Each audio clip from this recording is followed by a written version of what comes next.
years. No, I think Mr. Cherney makes an excellent point about the firefighters and the police officers. They are indeed part of this younger generation. But Richard Reeves, let me, in the moments we have left, have you and Senator McCain. I just want to say one thing, please. Though. Your generation was misled. This has been building for a long time, and not just days or years.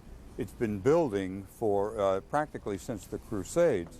There was going to be a clash between the modernizers, secular modernizers like us, and old-line fundamentalist religions, so that kids should have been told, I think it was a failure of the generation ahead of them, that this was coming. You didn't have to be Machiavelli or Nostradamus to know that sooner or later the East and the West were going to confront each other again about this. In fact, Richard, in your book on Richard Nixon, I think you suggest that President Nixon was fearful of this 30-some years ago, and a lot of his diplomacy was aimed at staving off what he regarded as an inevitable conflict of this sort.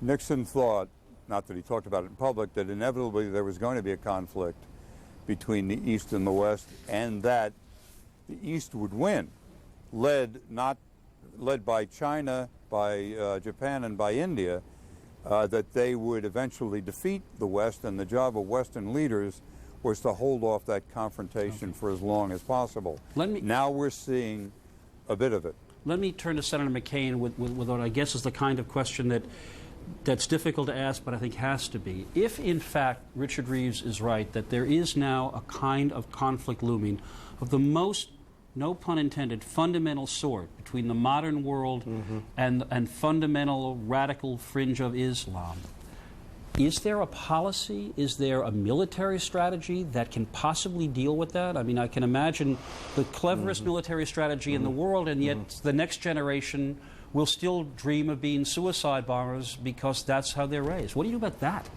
Well, first of all, I agree with you on the historical perspective. I believe the word assassin came from a group of individuals back in the 11th century that started this kind of willingness to sacrifice one's own lives. Look, I think there's a fundamental problem in the East, and that is where you have a terrible economy, terrible economic conditions and social conditions, and a total lack of any of the institutions of democracy, any kind of freedoms. That's the fertile breeding ground for this kind of activity and these kinds of organizations. I believe we must do everything in our power to bring these nations economically, culturally, and every other way up into the 21st, well, into the 19th and then the 20th and then the 21st century. Because without the kind of economic growth and furthering and fostering of democratic institutions, you're going to have a fertile breeding ground for these kinds of organizations, and I'm not sure you're ever going to eradicate them. All right, thank you. And I think you're going to have... Go ahead, Richard, very You briefly. have more of that in terms of we've got to understand that we are running the world, we're making it our world, we are the conquerors, and like earlier conquerors, the Romans or the Turks or whatnot, we can't expect the people who we're changing and they feel oppressing, we can't have them love us at the same time. We feel that we're so generous, they're so lucky to have our technology. We're pushing them around, and you can't expect them to love us. We have to work out a hard deal where they get benefits from what we're doing and we get benefits from what they're doing. All right, they're hard-working, decent people, most of them. That's going to have to be the last word, Richard. Thank you very much for joining us. Richard Reeves, historian in Washington.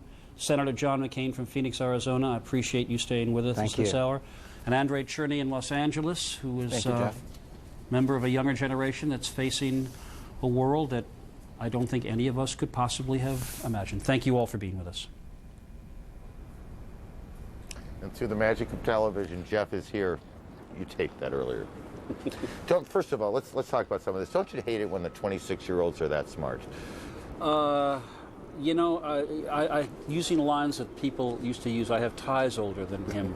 But actually, I think Andrea made a really good point when we talk about this generation of instant gratification.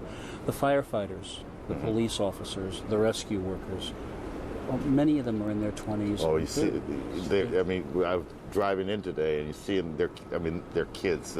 That's not the right word. It's not fair to them. They're men young men and young women, but And we often, we often forget, we often sort of associate a younger generation with, and it is frankly elitist. We assume it's yuppies and it's higher income and it's white collar work.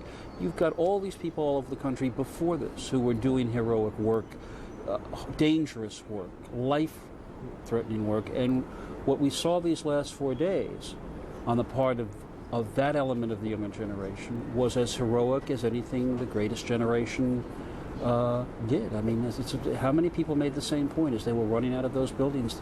The firefighters and the cops were running in. Often, it seems to me, when we tape programs, we finish them, we walk away, and we think, I wish I'd have said, I wish I'd thought. As you listened to it again, or as you walked away from it, was there something you wish you had thought or wish someone had said? I think actually what Richard Reeves and Senator McCain were talking about at the end raises, I'm not sure I wish I would have said that, but now I know what I want to, where we need to go in the days ahead. Yeah. What Richard Reeves was saying is basically, look, you can launch the most powerful and intelligent military operation, but in the long run, if there's a whole part of the world that feels that they have gotten nothing from modernity, from the Enlightenment, from all the things we think are good, what are you going to do about the generations to come? I mean, if it's true that some reports are that the radical groups are being besieged by young men who themselves want to be martyrs, that raises a question so profound and so disturbing that it has to be explored. Somebody has to start asking the question, what do you do about that? So it did at the end. We thought we were having a conversation about the younger, the next generation, where they go, and as sometimes happens, as you know, sort of toward the end, something gets put on the table, and you go, oh boy, we got to think about that one very hard. That's how we get to tomorrow's program and tomorrow's program and tomorrow's program. Do you feel today more patriotic? You're a guy that loves, you love your country, you love politics, do you feel it more?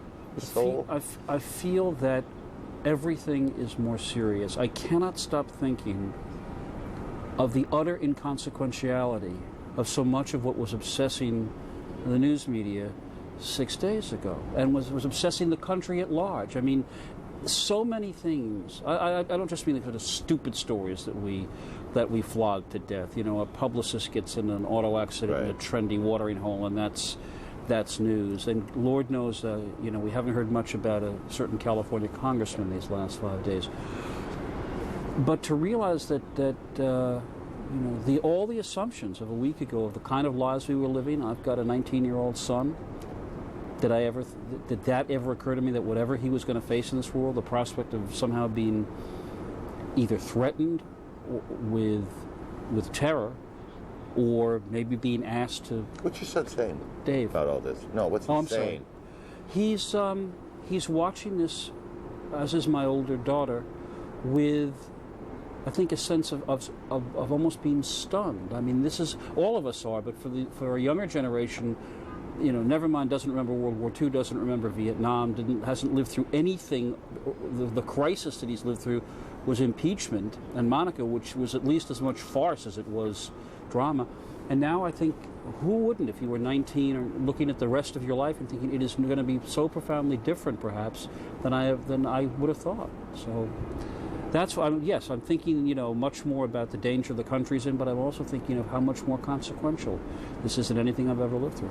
Of all of the, I've managed for the better part of a week to make few personal observations of all of the things in this last week that have been unsettling beyond the obvious, the event itself. I've said to my daughter, who's watched me go to terrible places at various times, to Bosnia, to South Africa, to difficult stories, are you okay? Are you scared? And she's always answered no. And I asked her the other day, are you okay? Are you scared? And she said, I think so. I think so. And I worry about how kids, I worry about how adults, frankly, but how kids are handling all of this. Anyway, I'm not sure how we got off on that, but I like when we sit around and talk anyway. So, okay. And you're going to sit around and talk for a while longer today, right? So I'm told. So yes, you're at told. Midnight, we're going to field some calls from folks and see how see what they have to say and see how that goes for a while with Jack Guaranteed. Cafferty's. That's what it says right here. That feels like a segue to me. If you have, thank you. I'll talk to you later. If you have some things you'd like to talk about, goodness knows we've been talking here for a long, long time. It's your turn. CNN hotline. That's the number 1-800-310-4CNN. And for those of you who, like me, hate when they do things like for CNN because you don't really know what the numbers are, it's 4266. We'll make it a little easier. Jack Cafferty and a host of others, including Jeff, at midnight Eastern Time, coming up.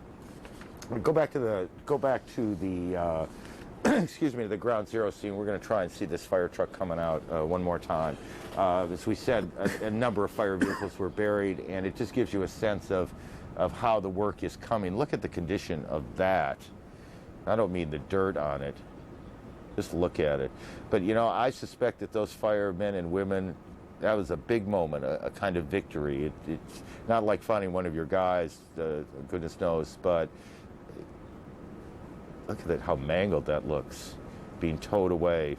And I'm not sure if that's a live picture or tape. I gather that's tape. But just behind it, I saw a flag, or at least I thought I did, somebody walking with a flag, or perhaps driving with a flag, as they carry that out. There is something at once so futile and so ennobling about these gestures of trying to put a flag in the midst of the rubble, trying to put a flag on a mangled truck. The story that was told at the funeral for the fire department chaplain when the firefighters took his body and brought it into a church.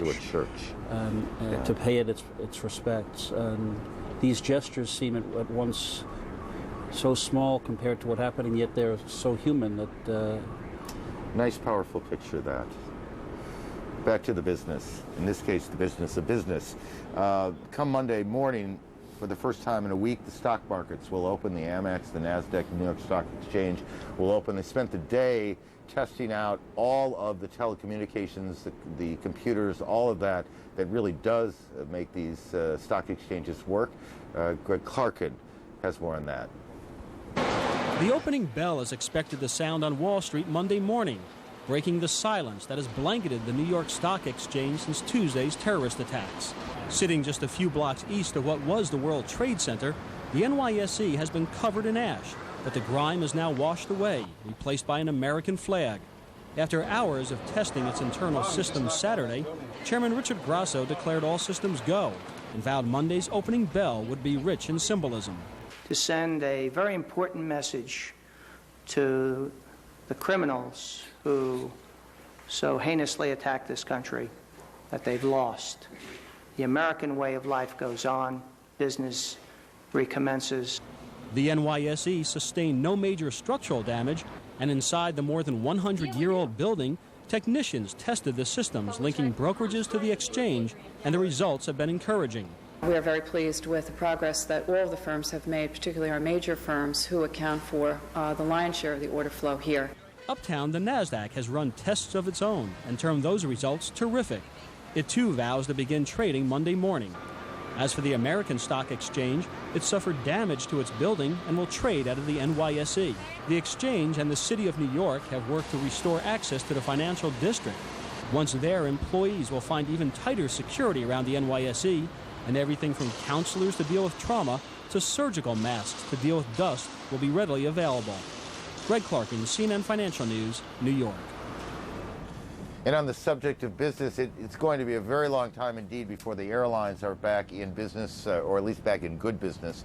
A couple of airlines announced today that they'll cut back, once they even get back to full service, they'll cut 20% of their flights. Continental's going to lay off a lot of people. A couple of airports did open today that had been closed. It didn't get open yesterday. Logan Airport in Boston opened up. Finally, there was an incident there. That's perhaps a little strong, but someone was arrested, taken off a plane because they thought he was acting suspiciously. It turned out to be nothing. Also, Newark Airport, one of the three metropolitan New York airports and a very busy airport, opened up today as well. Flights, not many of them, I suppose, or not nearly as many as normal flying out. But it was open. Kennedy and LaGuardia, about half capacity today. The other two major New York airports, 550 arrivals and departures So business is edging back to normal, but it's going to be a long time, as we said.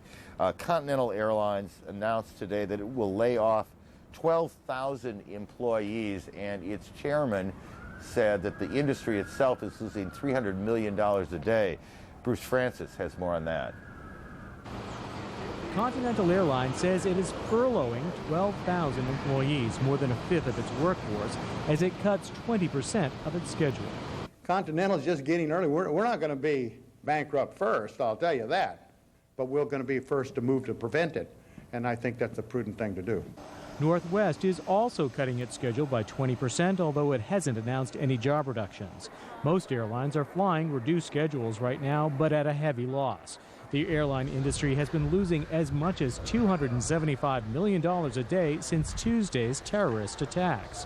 And even with most airports now open, the outlook is bleak, with passengers reluctant to fly. Airlines face further constraints as pilots are called up for military reserve. At the same time, the carriers are paying for increased security measures. That's why Bethune and others are calling for a government bailout. I now, and we all of us, call on the President of the United States and members of our Congress to take immediate action to restore the stability of this vital industry. A first attempt in Congress to provide $15 billion in assistance has failed. If the money is eventually approved, it may come too late for some airlines. Midway has already folded, and 7 of the top 10 U.S. airlines lost money in the second quarter. Prior to the attacks, the industry was on a course to lose $2 billion this year. Analysts now say that could soar to $10 billion. The financial situation is such that I really expect 3 to 4 small carriers to file for bankruptcy in the coming weeks, and for the major airlines actually to lay off people. So it's a downward spiral. Airline chiefs will get their chance to voice their concerns directly to the Bush administration. Next week, they're going to sit down with Transportation Secretary Norman Mineta, potentially on the agenda, beefing up security without scaring away an already nervous public. Bruce Francis, CNN Financial News, New York. At about 8:47 on Tuesday morning, this network reported something, but no one remembers what it was. It was the last news story before the planes hit. Since then, we and virtually every other news organization have reported on only one story, a multifaceted story, a huge story, an important story, but just one. So what else has happened in the world? Here's CNN's Beth Nissen. Any other week, this would have been national news. Tropical storm Gabrielle hit Florida's Gulf Coast Friday. Heavy rains up to 4 inches in 10 hours flooded several cities, including Orlando, Tampa, and downtown Sarasota. This photo was taken in St. Petersburg. More than 300,000 homes and businesses are without power. In an opposite corner of the country, the Seattle area is mourning the loss of 16 area residents in a plane crash in Mexico's Yucatan Peninsula on Wednesday. The victims had been on a cruise ship full of more than 1,000 University of Washington football fans. Their sightseeing flight was a side trip. Mexican aviation authorities suspect one of the turboprop's engines failed. In Utah on Thursday, an Amtrak passenger train collided with a Union Pacific cargo train and derailed near the Utah-Nevada border. The Amtrak train was full. Many of its passengers were traveling by rail from Denver to Oakland because airports were closed after the World Trade Center attack. 11 people were taken to Salt Lake City area hospitals for observation, but incredibly, no one was seriously injured. And in Louisville, Kentucky this week, surgeons who in July had accomplished the world's first successful implant of an artificial heart implanted an artificial heart in a second man, a 70-year-old former tire dealer whose name has not been released. He is in intensive care and is said to be recovering well. There were other stories that went almost unnoticed this week in the crush of news from the World Trade Center and Washington. This story had dominated local New York City newscasts and headlines all summer. A high-powered young public relations executive backed her SUV into a crowd outside a nightclub in the celebrity haven of the Hamptons on July 7th.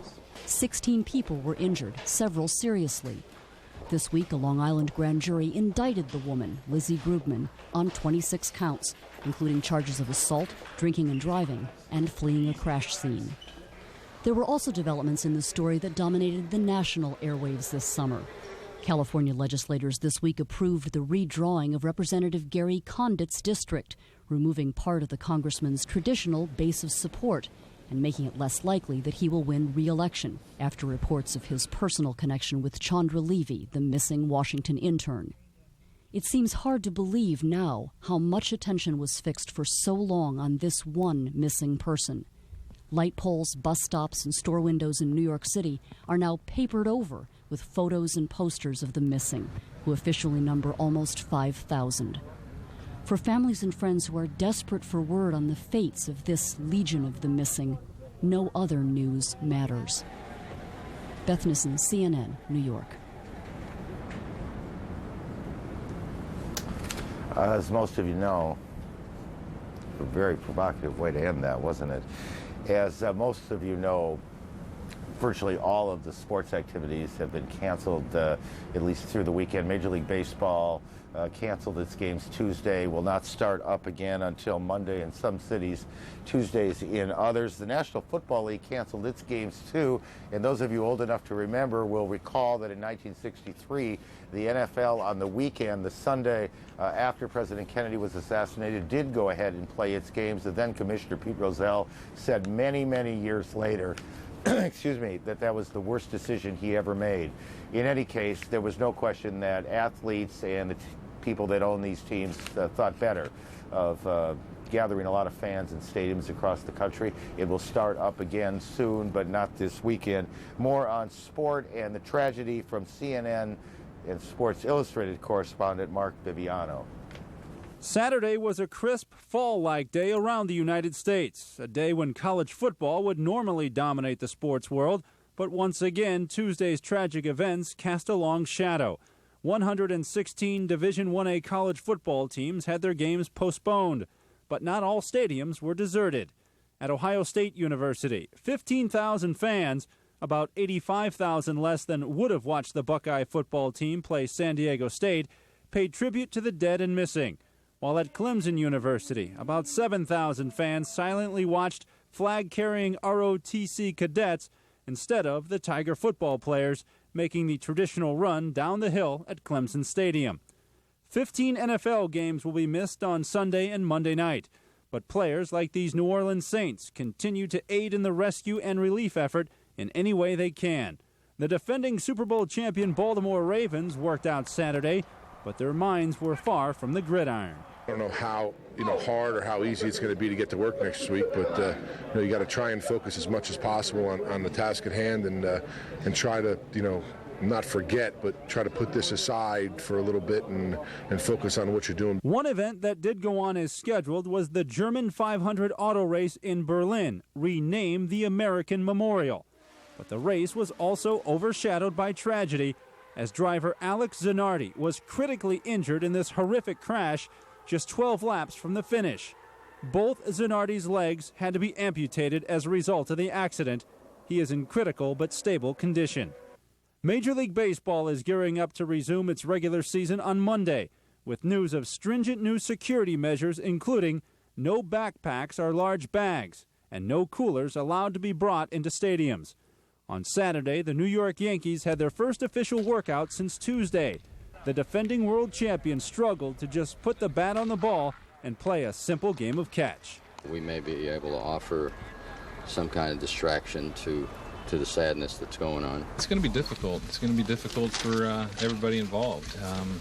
When you go through something like this, baseball seems so trivial that it's really hard to think about getting excited about getting a base hit or scoring a run or doing something like that in the wake of what's gone on. So it's going to be difficult for everybody. Meanwhile, across town at Shea Stadium, the Mets also returned to the field, but not before helping New York firefighters collect donated supplies. The team is scheduled to fly to Pittsburgh Sunday for a Monday game against the Pirates. I'm Mark Viviano. I'll show you one more thing that went on at Yankee Stadium today. I mean, modern athletes, and often deservedly so, they get wrapped for their self-centeredness and the like. So the Yankees were out there working, and then all of a sudden they dropped to their knees as a group in prayer.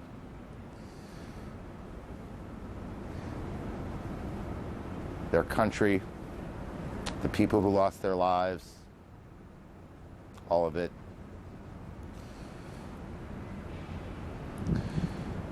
Sometimes it doesn't matter how much you're paid, it hurts just the same, or what you do for a living.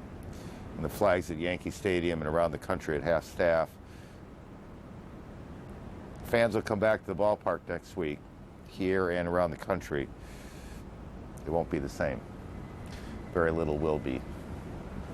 Out there in the streets of New York today, there are 5,000 families who wonder if they will ever see a loved one again. Each one of them, we suspect, has their own unique story. They certainly have their own affection for their husband, wife, daughter, son, whatever. All of the stories matter. Here is one of them from correspondent Candy Crowley. Yes, Dan?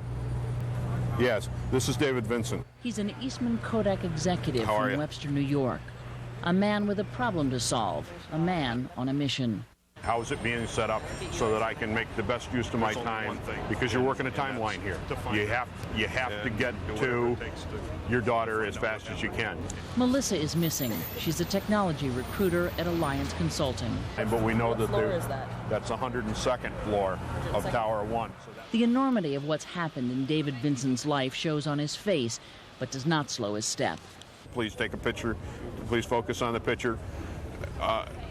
To get her face out there so that working on 3 hours sleep and a couple of crackers, he protects his fondest hopes, battles his worst fears, and sometimes loses. I don't have any video of her. To be honest with you, Melissa didn't like to be videoed. She used to holler at me every time I did. I'd give anything to have her holler at me right now. I'd give anything, he says, to have her holler at me right now. It's a rare lapse. Mostly, there is a desperate monotony to his mission. I know she made a 911 call at 9:02:07. It's all that David Vincent knows about what happened to his eldest daughter. It's enough to hang hope on. When we went back to the cell phone provider, the only thing that we had that they could tell us is that there was a 911 call made from that cell phone at 9:02, which was some 17 minutes after the jet had piled into the thing. 9:02:07. He tells it to everyone he talks to. He clings to it for dear life, because of course it is. I need to know where she was when she made that call, because that will tell me whether she was downstairs just getting off the path and maybe in a void someplace downstairs, or whether I have to understand that she was upstairs on 102 and have to wonder whether she was able to get out or not able to get out. By evening, David Vincent has pretty much worn out the corner of 26th and Lexington, and his cell battery is fading, so he moves on. Craig Spitzer is CEO of Alliance. 7 employees, everyone thought to be in the building that morning, are missing. He cannot, will not, bring himself to believe they're gone. I'm not going to say that to you right now. You can't? No, and I won't. And I won't for myself, and I won't for the people in there. In there is a room full of people who have loved someone too long to give up so soon, and what's left after hope is unthinkable.